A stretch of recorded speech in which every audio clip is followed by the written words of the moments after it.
இன்றைக்கி நான் ரெடி பண்ண போகிறது பால் கொழுக்கட்டை. அது எப்படி ரெடி பண்ணுறதுன்னு பார்க்கலாம். நான் ஃபஸ்ட்டு 1 கிளாஸ் மாவுக்கு நான் அளவு சொல்லியிருக்கேன். எப்படின்னு பார்த்துக்கோங்க.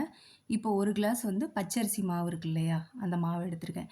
நம்ம இடியப்ப மாவு இருக்குல்ல, அதே மாவு தான். நம்ம அந்த மாவு தான் எடுத்திருக்கேன்.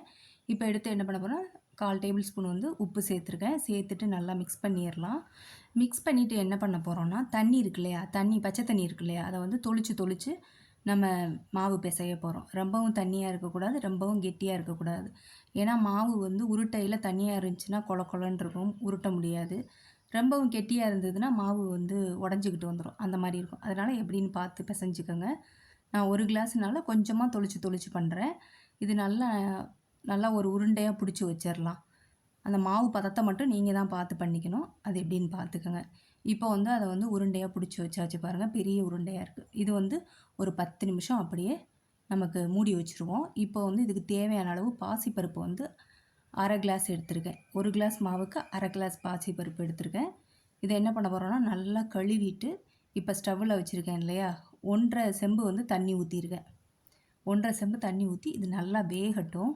நான் வேகிறதுக்கு முன்னாடி என்ன பண்ணுவேன்னா, கொஞ்சமாக அதில் நெய் சேர்த்து வேக வைப்பேன்.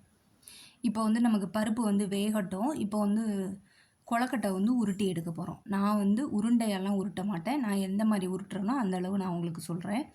இருக்கிறதுலே சின்ன சைஸாக, ரொம்ப சின்னதாக வேண்டாம். இந்த நான் உருட்டுறேன் பாருங்கள், அந்த அளவு குட்டி குட்டியாக இருக்கணும். அப்போ தான் சீக்கிரம் வேகும், சாப்பிட்றதுக்கும் நல்லாயிருக்கும். இந்த அளவு தான் நான் உருட்டுவேன். இங்கே பாருங்கள், இதே மாதிரி ஈவனாக உருட்டி எடுத்துக்கணும்.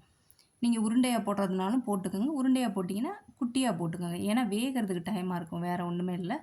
இப்போ வந்து நம்ம அந்த கொழுக்கட்டை உருட்டுறோம்ல, அது உருட்டையிலே தெரியும் நம்ம மாவு பிசைஞ்சது கரெக்டாக இருக்கா என்னன்ட்டு. மாவு கரெக்டாக இல்லைன்னா நம்ம டக்கு டக்குன்னு உருட்ட முடியாது. அதை மாத்திரம் நீங்கள் கொஞ்சம் கரெக்டாக பார்த்துக்கோங்க. நீங்கள் எவ்வளோ மாவு போடுறீங்களோ அந்த அளவு பார்த்து பண்ணிக்கங்க. இப்போ வந்து 1 கிளாஸ் மாவு எடுத்திருக்கேனா, இது 1 கிளாஸ் மாவு வந்து 4 பேருக்கு கரெக்டாக இருக்கும். இப்போ வந்து எல்லாத்தையும் நான் உருட்டி எடுத்துருக்கேன். உருட்டி எடுத்தோன்னு பார்த்துக்கோங்க, இந்த மாதிரி இருக்கணும். ஒரே அளவாக இருக்கணும். நம்ம எந்த சைஸில் உருட்டுறோமோ அதே அளவில் இருக்கணும். இப்போ உருட்டி வச்சாச்சு. இப்போ தேங்காய் வந்து 1/2 மூடி தேங்காய் எடுத்திருக்கேன். தேங்காய் துருவி எடுத்துக்கலாம். இப்போ அடுத்ததாக வந்து பருப்பு வந்து நமக்கு நல்லா வெந்துருச்சு. இங்கே பாருங்கள், நல்லா மையாக வெந்துருச்சா. வெந்ததுக்கப்புறம் என்ன பண்ண போகிறோம்னா, நமக்கு தண்ணி பத்தாது. கொழுக்கட்டை போட்டோம்னா நல்லா வேகணும் இல்லையா, அதுக்காக தண்ணி வந்து இன்னொரு 1/4 செம்பு இதில் ஊற்றிருக்கேன். ஃபஸ்ட்டே 1/2 செம்பு ஊற்றிருக்கோம், 1 1/4 செம்பு ஊற்றிருக்கோம். இப்போ ஒரு 1/4 செம்பு ஊற்றிருக்குமா. ஊற்றிட்டு இப்போ பாருங்கள் நல்லா கொதிக்குதா. கொதிக்கையில் தான் நம்ம உருட்டி வச்சுருக்க கொழுக்கட்டையை அதில் சேர்க்கணும். கொதிக்கையில் தான் சேர்க்கணும். கொதிக்காமல் இருக்கும்போது சேர்த்திங்கன்னா எல்லாமே கரைஞ்சிரும். நம்ம உருட்டி வச்சுருந்தோம் இல்லையா, அதெல்லாம் கரைஞ்சிரும். அது மாத்திரம் பார்த்துக்கோங்க. நல்லா கொதிச்சுக்கிட்டு இருக்கையில் நம்ம கொழுக்கட்டையை அதில் சேர்க்கணும். சேர்த்ததுக்கப்புறம் கரண்டியே போட்டுறக்கூடாது. கரண்டி போட்டு கிண்டிடவே கூடாது எப்போவுமே. நான் வந்து என்ன பண்ணுவேன்னா, அந்த ஹேண்டில் இருக்குல்ல, அந்த கைப்பிடி இருக்கு இல்லையா, அதை வச்சு இப்படி பண்ணுவேன். அதுக்கு எப்படி சொல்கிறதுன்னு எனக்கு தெரியல, அதனால தான் நான் இப்படி பண்ணுவேன்னு சொல்கிறேன். இந்த பாருங்கள், இந்த மாதிரி பண்ணிக்குவேன். ஒரு ஒரு ஒரு செகண்டுக்கு அப்புறமா இப்படியே 2 3 தடவை பண்ணிங்கன்னு வச்சுக்கோங்களேன், நமக்கு எப்போ கரண்டி போடணும்னா, அந்த கொழுக்கட்டையெல்லாம் அப்படியே மேலே வந்து மிதந்து வரும். அப்போ தான் நம்ம கரண்டி போட்டு பண்ணணும். உடனே நம்ம போட்டுட்டோன்னா எல்லாமே வேஸ்ட் ஆயிரும். நம்ம இவ்வளோ கஷ்டப்பட்டது ஃபுல்லாக வேஸ்ட்டாக போயிடும். அதுக்காக கரண்டி மாத்திரம் போட்டாங்க.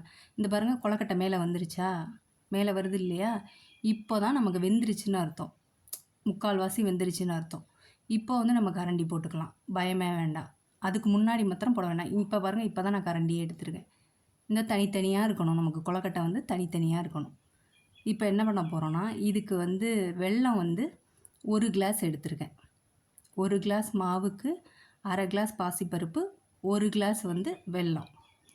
அதை நுணுக்கி வச்சுருக்கேன். அதை இதில் சேர்த்துட்டு இது நல்லா கரைஞ்சிடணும்.